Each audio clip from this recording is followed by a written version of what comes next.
안녕하세요 여러분. 내일이 후보 등록 마지막 날이죠. 마지막 날인 만큼 김문수랑 한덕수랑 이제 단일화를 두고 말들이 서로 많더라고요. 그래서 제가 빠질 수 있습니까? 당연히 빠질 수 없죠. 또 우파 유튜버로서 한번 이야기를 해보려고 이렇게 영상을 만들었습니다. 우선 기사를 먼저 읽어보면 김문수 국민의힘 대선 후보가 당일 후보 취소 결정에 맞서 낸 가처분 신청 사건 신문에서 후보자 취소 결정에 중대한 절차적 하자가 있었는지를 두고 양측이 치열한 공박을 벌였다. 김 후보자 측은 후보자의 사태 상황 등이 아니라면 선출된 대통령 후보자를 취소할 수 있는 당규가 없다고 주장했다. 신문에 출석한 김 후보도 새벽 2시에 후보 선출을 취소하고 새벽 3시부터 1시간 동안 후보 등록을 받았다며 후보자가 알지도 못하는 사이에 취소 결정을 내린 건 비민주적이라고 열변을 토했다. 이에 국민의힘 측은 사후에라도 중요한 사정 변경이 있으면 선거관리위와 비상대책위에서 정할 수 있다고 반박했다. 새벽에 후보 취소 및 등록 의결을 한 것에 관해서도 단일화 협상이 늦게 끝나 시간을 단축하려면 사실상 그 방법밖에 없었다고 항변했다. 또한 전국위원회 결정이 안 났기 때문에 아직 후보자로서 지위는 박탈된 게 아니다고 설명했다. 오는 11일이 대통령 후보자 등록 마감일인 만큼 가처분 신문 결정은 이르면 이날 중으로 나올 전망이다. 앞서 이날 새벽 당 지도부는 비상대책위와 선거관리위를 열어 김 전 후보의 선출을 취소하고 한덕수 전 국무총리 입당 및 후보 등록 등을 안건을 의결했다. 당 선관위도 김 전 후보 선출 취소를 공고하고 한 전 총리를 당 대선 후보로 발표했다. 이에 김 전 후보는 같은 날 기자회견에서 불법적이고 부당한 후보 교체라고 반발하며 해당 가처분을 신청했다. 정말 솔직하게 이야기를 이제 한번 해보자면 저는 김문수 아저씨 100% 이해해요. 대통령 안 하겠다는 사람 온갖 감언이설로 꼬셔서 후보자 등록하자, 대통령 선거 나가자 해가지고 알았다 나가자 해서 나왔어. 그랬더니 국힘에서는 한뚜껑이랑 둘 중에 누가 나갈지 간보고 있어. 근데 자기 죽음 못 지켜서 당에서 제명된 사람이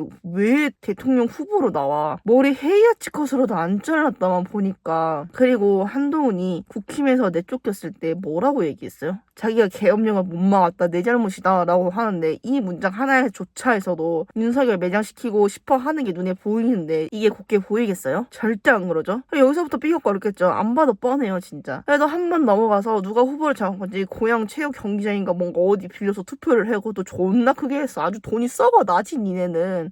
그래서 뭐 어떻게 해가지고 후보를 뽑혔어. 여기서 저는 존나 어이없었어요. 아니 한 번 나가리 된 애를 왜 후보자 등록시키려고 해. 이래서 국힘이 안 된다는 거예요 여러분. 저는 국힘 애들 싹 다 지능검사 다시 받아야 된다고 생각을 해요. 정말 지능이 아니라 능지야 능지 수준이 정말 처참해. 뭐 어떻게 해가지고 이제 김문수가 나가기로 결정이 났어. 근데 갑자기 한덕수랑 단일화를 하래. 물론 단일화 하면은 표를 더 얻을 수 있고 지지율 더 올라가는 거 이해는 해요. 근데 솔직히 김문수 입장에서 한덕수가 곱게 보이겠어요? 대통령은 내각제 하네 어쩌네 하는 사람이 곱게 보이겠냐고. 보수 입장에서 그렇게 안 보이지. 그리고 그럴 거면은 애초에 출마를 하자고 말을 하지 말던가. 그냥 처음부터 한동훈 데려와서 그냥 꼭두가시처럼 앉혀놨다가 팽 시켜버리고 한덕수를 했으면은 지금처럼 일이 이렇게 복잡해지진 않았겠지. 근데 너네가 뭐야? 왜 이렇게 했어? 보수 표를 갖고 오고 싶으니까 김문수를 데리고 왔는데 자기네들 뜻대로 안 될 것 같으니까 한덕수 지금 꼬셔가지고 또 다시 들어오라 해가지고 지금 둘이 싸우게 만드는 거잖아요. 이게 지금 뭐 하는 꼴이냐고. 그리고 심지어 자고 있을 때 새벽 1시에 후보자 제명을 시켜버렸어. 그리고 새벽 3시에 갑자기 한덕수 국힘 입당시키고 후보자로 또 내겠다고 얘기를 또 했어. 그러면 어느 사람이 누가 미쳤다고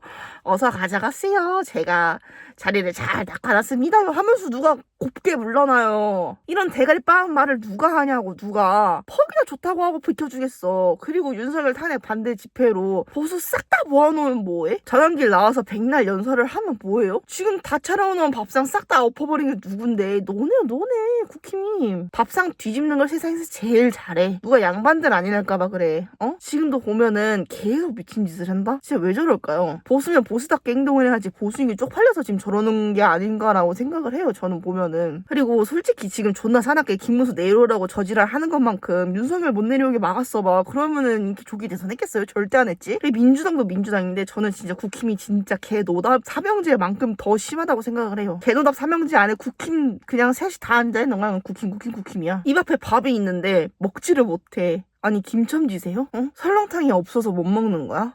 설렁탕을 사다 줘야지 처먹을 거야? 그러면 이제 기호 1번이 뭐라고 해요? 이 사람만 신났지 그냥. 보면은 뭐라 그래? 정치적 입장이 달라도 증오하면 안 되고 진짜 미워하면 안 된다. 입장이 다를 수 있다. 낮에 말다툼하고 멱살 잡고 싸워도 밤까지 싸울 이유가 뭐가 있냐?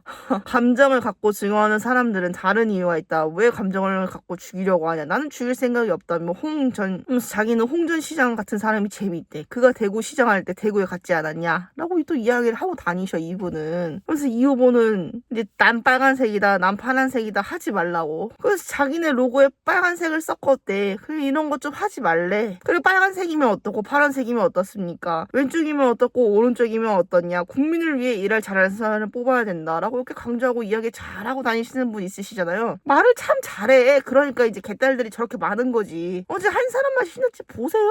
아주 신나가지고 입이 찢어지게 그냥 웃고 계시더만. 아 신나겠지 지금. 나 같아도 당연히 신나. 존나 신나지. 자기가 무조건 된다고 생각을 하고 있는 사람이잖아요 지금. 근데 설령 결과가 자기가 원하는 대로 안 나오면 어때? 바꿔치기 하면 되는걸? 그리고 저번에는 0.7%로 저희가, 그리고 저번에는 0.7%로 윤석열이 대통령 당선이 됐었죠. 근데 지금은 그게 다를 거라고 보세요? 그때는 계산을 잘못해서 그랬겠지. 근데 지금은 더 완벽해졌을걸? 이제 찾지도 못해. 그리고 포퓰리즘 정책으로 나라에 돈 잔뜩 뿌리면은 참 살만해지겠다. 그치? 왜 홍준표가 다 때려치고 미국 갔는지도 저는 이해할 것 같아요. 저는 준표 아저씨 이해해요. 그래도 가기 전에 눈썹 문신 어디서 했는지는 알려주고 가. 너무 자연스럽게 잘 됐더라. 그리고 이제 여러분 보수는 없다고 저는 생각을 해요. 국힘의 보수?